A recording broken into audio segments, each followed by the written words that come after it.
Hey, it's James, Parents' Rights and Resources, hashtag how I got custody. Click the link in my bio, or if this is on YouTube, in the description below, click the link to get one-touch contact with me. One button to call, text, or email me. Free resources, free help, information about your state possibly. My flow page link also has a section that says must see for dads with the scientific data and evidence that everybody should be using as exhibits in their paperwork when they go to court. And some of that stuff is for mothers also. There's one particular link that talks about the statistics of fathers not being in the home full time. That means all the time. Everybody thinks the father statistics about absent fathers has to do with the dad being a total deadbeat and being gone all day and all month and all year. No, it's when they're not in the home full time. So even a 50-50 parenting plan still puts the kids at risk 50% of the time because the mothers cannot do male affirmation and the mothers are not protectors like the men are.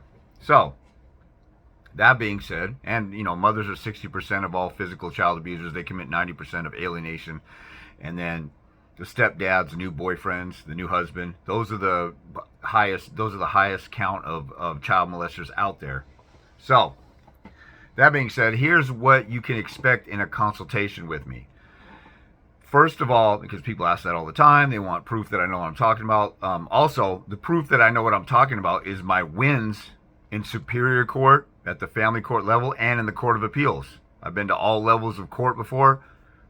I've been in small claims, district court, Superior Court. A lot of your states will call it district court. We call it Superior Court here. The Court of Appeals and the Supreme Court of Washington. So in my flow page, the link that I'm talking about, there's a section that says James's winning orders. There's my contempt, my parenting plan, a couple wins in the Court of Appeals against an attorney at that time who had 40 years experience.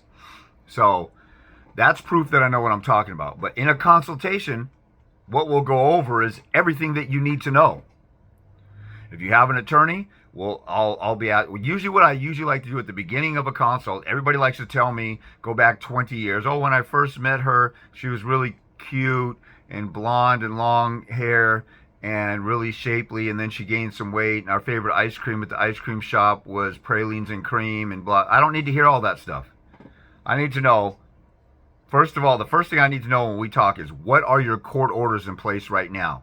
If you have a final order that's not being complied with, if you have a final order and somebody's trying to modify, or if you're in an open court case and you have temporary orders, or maybe you just started a case, you don't have any orders, you don't have a court case, or you just got served paperwork and you're totally lost. I need to know where that's at, and then we work our way backwards. Everybody wants to tell me a whole bunch of stuff, like I'm supposed to memorize your entire life history and story, and then we start talking about the relevant stuff. And usually I have to cut people off because I don't need to know all that stuff. And then I've had a couple cases where I've had people argue with me like, no, I need to give you some background. I'm like, you're coming to me totally lost and you don't know what you're doing and you're telling me what I need to know? So if you go to a doctor and the doctor starts asking you questions, okay, where's your pain? And say, well, about 15 years ago when I was a kid, I used to have pain in my knee and then it shot up to my thighs and then to my rear glutes or whatever. Now I got some pain in my upper back. The doctor's like, look, what do you have pain in now? Well, I'm trying to give you the whole history. And the doc's got like 15 minutes to consult with you and you want to waste time rambling on about a whole bunch of stuff. You go to the expert and they conduct which way they're going. Yeah, they need information from you, but not everything that you think you need to tell them. So, and I understand you're tempted to tell the whole story and want to hear it. I don't need that. Do you want help from me? I mean, if you want help from me, I only need the stuff I need to help you. If you want a consultation or if you want a counseling session with somebody and want to vent and get everything out and talk about every wrong that your baby's mom, your ex baby's dad ever did to you, you need a counselor or a therapist. That's not me.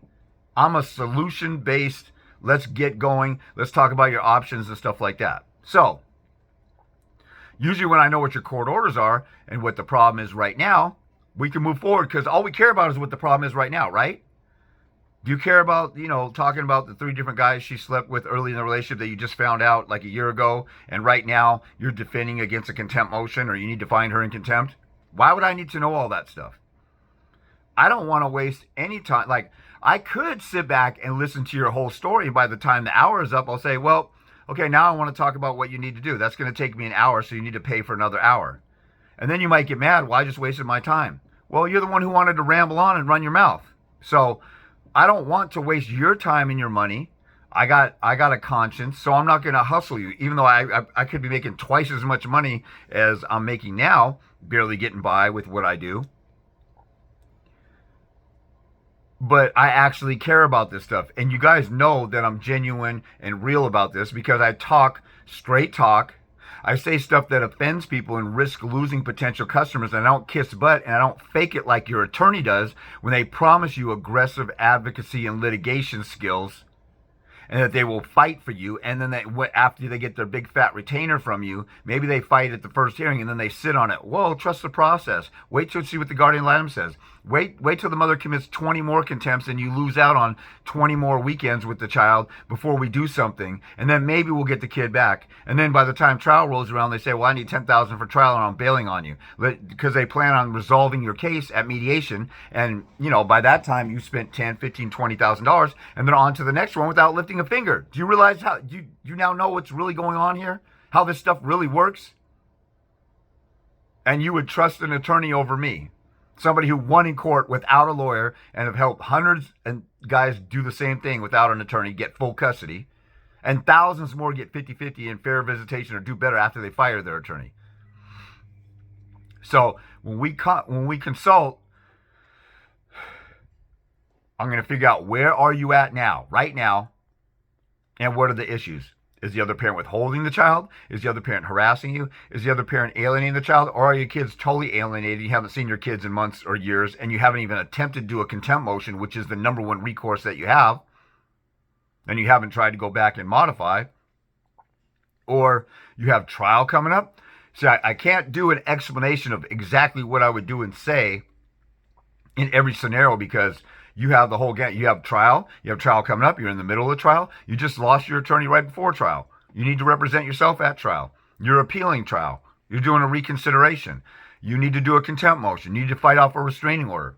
I could talk for 5 hours on each of those topics if you wanted to know every single thing in detail of what you would need to know and examples of what worked for me and what worked for other people. But everybody who talks to me the first time around needs at least an hour. Almost everybody who schedules an hour with me wants to go over an hour. And they try and sucker me into another 10, 50. I say, okay, our hour's up. Do you want to pay for some more time? Oh, no, I'm good. But one last question, which leads to another question, which leads to another question. So I'm only going to do what you get in an hour, half, 40 minutes, or an hour and a half, whatever you schedule with me. I'm currently doing, I sell people 20-minute blocks of my time because everybody thinks, oh, I got a quickie question. It only takes 5 minutes. First of all, again, you're totally lost. How do you know the answer to a question when you're totally lost? If you know the exact amount of time a question will be answered, that means you know the answer. You don't know how long this stuff is going to be. You can't. That's like saying there's a light coming on your engine, on your dashboard. And you say, hey, this light is coming on. What do I need to do to fix the light coming on? Well, if it says, if it's an engine light or indicator light, let's say it says engine. The engine has many inner working parts. And if you understand, and if there's one part that's failing, there could be other contributing parts to the failure of that other part, okay? So, or if you didn't change the oil or you're out of oil, then you got some engine problems. It may not just be low oil. Might have engine damage. So when you go to a mechanic shop, they don't just explain in 5 seconds, what the problem is. And if you want to fully understand why you have to pay what you pay and why it costs, why the labor and all this other stuff, you get a breakdown of. There is no quickie answer. And if you're looking for an on-the-surface quickie answer, then you don't want to know everything that you need to know. You just want somebody to wave a magic wand and make it go away. Your mentality is off. You want to just get it over with real quick, get an answer real quick, and then go and then regurgitate that answer. You need to understand your rights. You need to understand the law. You need to understand how this stuff really works. So you need a thorough understanding of everything, especially if you're representing yourself, which is your best chance of getting something fair. If you go with an attorney, then you better know all the law and case law and rules that apply to your case, or the attorney is going to half-ass their job and they're not going to get it done, and nobody's there managing them because you don't know what your rights are, you don't know what's going on, and they're hustling you and they're making you think that they're doing you a service. I know Goldberg and Jones in Seattle, they had a client one time had 2 hours of supervised visitation. He was falsely accused of molestation. And his attorney at the time, his name was Yetter, Y-E-T-T-E-R. I think Yetter was the one at Goldberg and Jones. He said, you should be thankful that you got that. The guy's falsely accused, and the attorney is so insensitive and callous, such an arrogant, self-righteous, condescending prick, that he's probably thinking, you shouldn't even be in any drama with your baby mama. So why are you even here? They have a scornful, frowning, scowling, condescending approach to you, like, I don't have any marital problems. There's something wrong with you. So they just flippantly disregard whatever your issues are. They don't have any sensitivity to reality and don't really care. So you're not going to get all these answers from an attorney. So when we sit down, I'm going to talk to you about what's going on with your orders, what's the dilemma you have right now. First of all, we're going to look at the law in your state. If you're in Florida, we're going to look at 63.13. If you're in California, we're going to start with FAM Code 3020.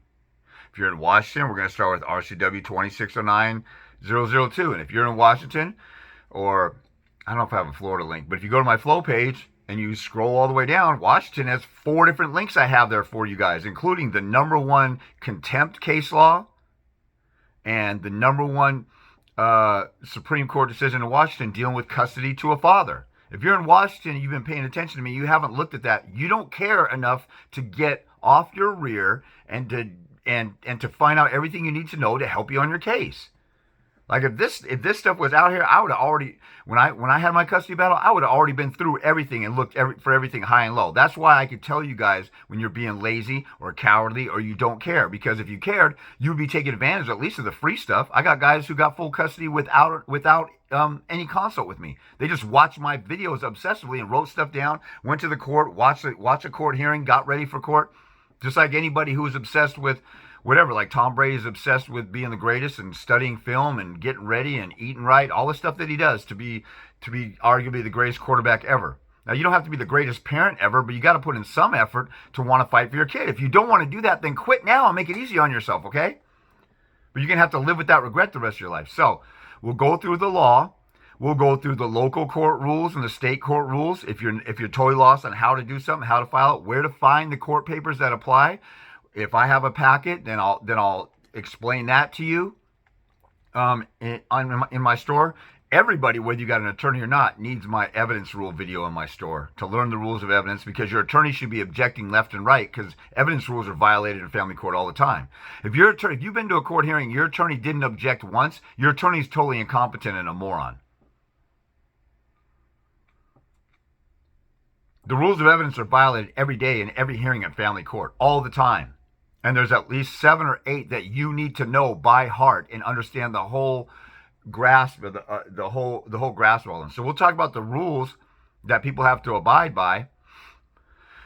And I mean, think about it. If you walk into a camp, you say, I want to be a great basketball player. They're not going to give you a 5-minute, do this one dribbling drill and show it to you for 5 minutes, you leave. They're going to give you the whole understanding of the game, the rules, how to play defense, how to play offense, how to practice dribbling drills, free throws, your shooting form, other fundamentals about passing and understanding schemes. There's way more to it.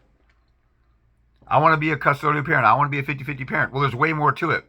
And then we'll go through, I mean, if I have to, I don't really need to look at some people think, let me send you all my documents and you read through them. No, you just tell me what they say. Summarize. I just need to know what's the worst allegation of the mother. And then we'll talk about stuff that has worked to counter arguments and false allegations. And we'll talk about what if you do have an attorney, what's the attorney's strategy? Most of you don't even know what the strategy is. If your attorney hasn't done a deposition or offered to do a deposition, and also if you lost in court and the attorney didn't give you the option of a motion for reconsideration, your attorney's totally incompetent and committed malpractice. That's like basic legal 101. That's just starters. So we'll talk about different options like that and then go from there and what you can do depending on your situation. So that's just a little short version of some things you can expect in a consultation with me.